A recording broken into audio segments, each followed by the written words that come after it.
تو پھر کملی والے کا سفینہ چاہیے، بحر عشقیاں پار کرنا ہے تو پھر کملی والے کا سفینہ چاہیے، اور تمنا یہ ہے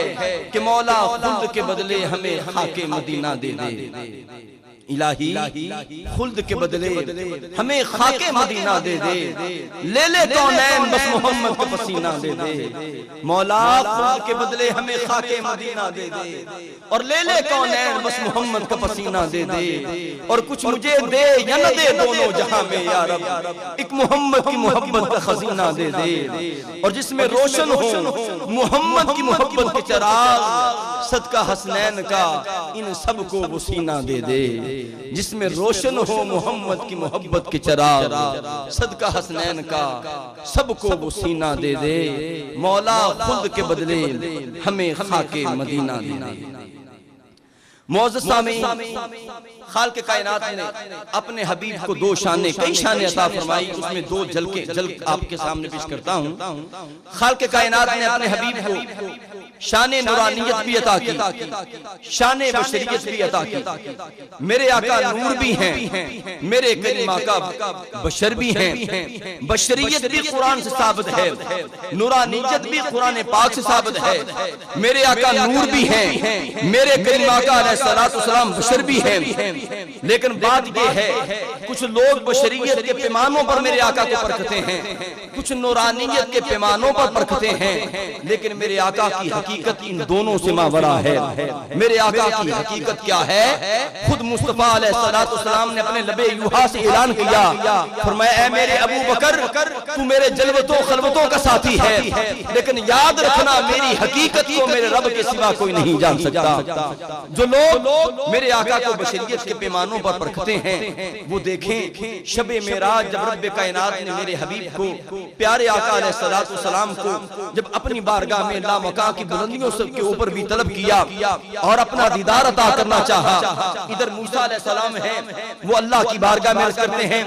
رب ارنی، اے مولا میں دیکھنا چاہتا ہوں، تیرا دیدار کرنا چاہتا ہوں۔ حکم ہوتا ہے یا موسیٰ لن ترانی، اے موسیٰ تو مجھے نہیں دیکھ سکتا، میرا جلوہ نہیں کر سکتا، لیکن قربان جاؤ ادھر مصطفیٰ کریم ہے، اپنے بستر پر جلوہ فرما ہے، پیکر نور جبریل ہے، جبریل کو حکم ہوتا ہے جاؤ جبریل میرے محبوب سو رہے ہیں، اپنے نورانی کا پوری ہونٹ میرے محبوب کے قدموں سے ملو، اور میرے محبوب کو میری بارگاہ میں مشتاق ہوں اپنے حبیب کے دیدار کے لیے۔ بتانا یہ چاہتا ہوں جو لوگ میرے آقا علیہ السلام کو بشریت کے پیمانوں میں پرکھتے ہیں، وہ دیکھیں شب معراج بیت المقدس کے اندر سبحان الذی اسریٰ بعبدہ لیلا من المسجد الحرام الى المسجد الاقصی، جب کریم آقا مسجد حرام سے چلتے ہیں اور مسجد اقصی میں جاتے ہیں، بشریت کے سارے امام وہاں موجود ہوتے ہیں، 1,24,000 کم بیش انبیاء بیٹھے ہیں، اور میرے آقا آتے ہیں، سارے نبی استقبال کے لیے کھڑے ہو جاتے ہیں۔ میرے آقا ان کو اپنا دیدار عطا کرتے ہیں، امامت کرواتے ہیں، امامت کروانے کے بعد میرے کریم آقا آگے تشریف لے جاتے ہیں، آسمانوں کی طرف رواں دواں ہے، اور بشریت کے سارے امام میرے آقا کے قدموں کے نیچے رہ جاتے ہیں، میرے آقا اوپر چلے جاتے ہیں۔ ایک مقام آتا ہے سدرۃ المنتہا، اذ یغشی السدرۃ ما یغشی، جہاں سارے فرشتے موجود ہیں اور سرکار کی زیارت کے لیے بےتاب ہیں۔ میرے کریم آقا علیہ السلام انہیں اپنا دیدار عطا کرتے ہیں، اپنا جلوہ دکھاتے ہیں، آگے بڑھنے لگتے ہیں۔ جبریل امین ساتھ چلا تھا، جبریل امین ہاتھ باندھ کے کھڑا ہو جاتا ہے، عرض کرتا ہے یا رسول اللہ میں پیکر نور ہوں، ان فرشتوں کا سردار ہوں، لیکن اگر میں ایک بال کے برابر بھی آگے بڑھا تو میرے پر جل کر راکھ ہو جائیں گے۔ میرے آقا آگے چلے جاتے ہیں، سدرہ بھی کراس ہو جاتا ہے، رف میں سوار ہوتے ہیں، بقع نور میں سوار ہوتے ہیں، لامکاں کی بلندیوں پر فائز ہوتے ہیں، اور کریم آقا علیہ السلام ثم دنا فتدلی کا قرب پاتے ہیں، رب کائنات کے قرب پاتے ہیں۔ بتانا یہ چاہتا ہوں کہ بشریت سدرۃ المنتہا سے نیچے رہ گئی، نورانیت سدرۃ المنتہا سے نیچے رہ گئی، اور میرے آقا کے قدم نور سے بھی اونچے ہیں، بشریت سے بھی اونچے ہیں. اور ایک وہ مقام آتا ہے جب رب کائنات کا دیدار ہوتا ہے اور سرکار فرماتے ہیں, قرآن کہتا ہے ما زاغ البصر وما طغى, کریم آقا فرماتے ہیں کہ میں نے سر کی آنکھ سے بھی دیکھا ہے اور دل کی آنکھ سے بھی دیکھا ہے. جب سرکار زیارت کر کے واپس آتے ہیں, رب کائنات اپنے حبیب کو اپنی ذات اور اپنی صفات کا مظہر اتم بنا کر بھیجتے ہیں, تو صحابہ عرض کرتے ہیں یا رسول اللہ ہم بھی اللہ کا دیدار کرنا چاہتے ہیں. تو قربان جاؤں, کریم آقا علیہ السلام اللہ کی بارگاہ میں ہاتھ اٹھا دیتے ہیں, عرض کرتے ہیں مالک میرے ان امتیوں کو بھی اپنا دیدار عطا کر دے. حکم ہوتا ہے یہ نہیں دیکھ سکتے, بار بار عرض کی جاتی ہے. تو رب کائنات فرماتے ہیں پیارے میں نے تجھے اپنی ذات اور صفات کا مظہر اتم بنا کر بھیجا ہے. مر رآنی فقد رأى الحق, جو شخص بھی تجھے دیکھے وہ یہ جان لے کہ اس نے مصطفیٰ کو نہیں دیکھا بلکہ خدا کو دیکھا ہے. شب معراج کریم آقا اللہ کی ذات اور صفات کا مظہر بن کے آئے اور رب کائنات نے فرمایا لوگو اگر تم میرا علم دیکھنا چاہتے ہو تو میرے مصطفیٰ کے علم کو دیکھو, اگر میرا جمال دیکھنا چاہتے ہو تو میرے مصطفیٰ کے جمال کو دیکھو, اگر میرا جلال دیکھنا چاہتے ہو تو میرے مصطفیٰ کے جلال کو دیکھو, اگر میرا کمال دیکھنا چاہتے ہو تو میرے مصطفیٰ علیہ السلام کے کمال کو دیکھو, اگر میرا قہر و غضب دیکھنا چاہتے ہو تو میرے مصطفیٰ کے جلال کو دیکھو, اگر میری قدرتوں کا مشاہدہ کرنا چاہتے ہو تو میرے مصطفیٰ کی عظمتوں کا مشاہدہ کر لو, اگر میری رحمتوں کو دیکھنا چاہتے ہو تو میرے مصطفیٰ کے تبسم ریز ہونٹوں کو دیکھ لو,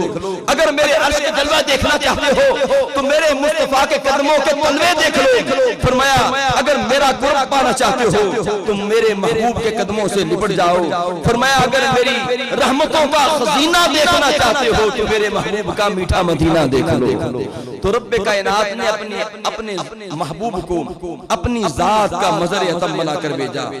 اور ایسا مظہر اتم بنا کر بھیجا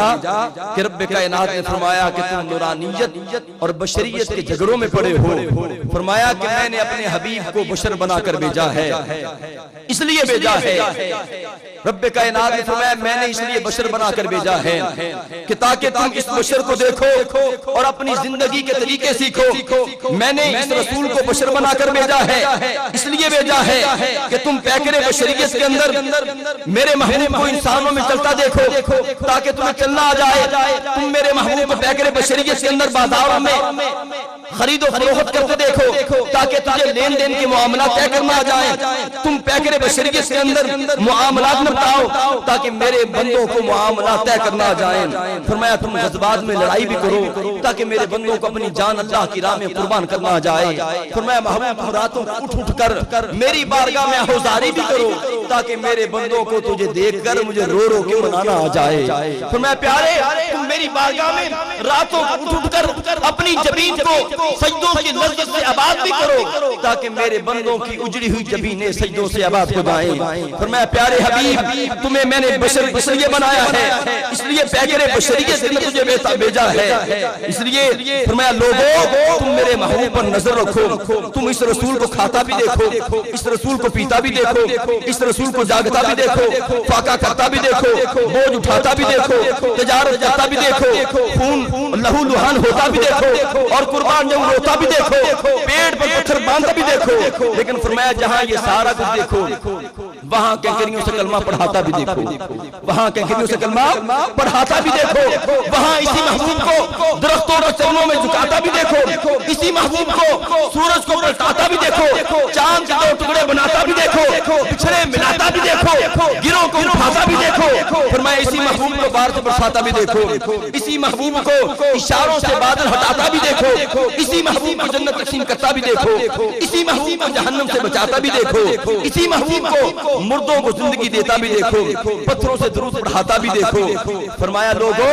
تم میرے محبوب پر نظر رکھو, اسے زمین پر چلتا دیکھو, اگر زمین پر چلتا دیکھتے ہو تو عرش معلیٰ پر بھی چلتا دیکھو. اس لیے کہ جب تم زمین پر چلتا دیکھو گے تو اسے خدا نہیں کہو گے, اور جب عرش معلیٰ پر چلتا دیکھو گے تو اسے اپنے جیسا نہیں کہو گے, اور تم پکار اٹھو گے کہ بعد از خدا بزرگ توئی. قصہ مختصر, کیونکہ کونین میں یوں جلوہ نما کوئی نہیں ہے, کونین میں یوں جلوہ نما کوئی نہیں ہے,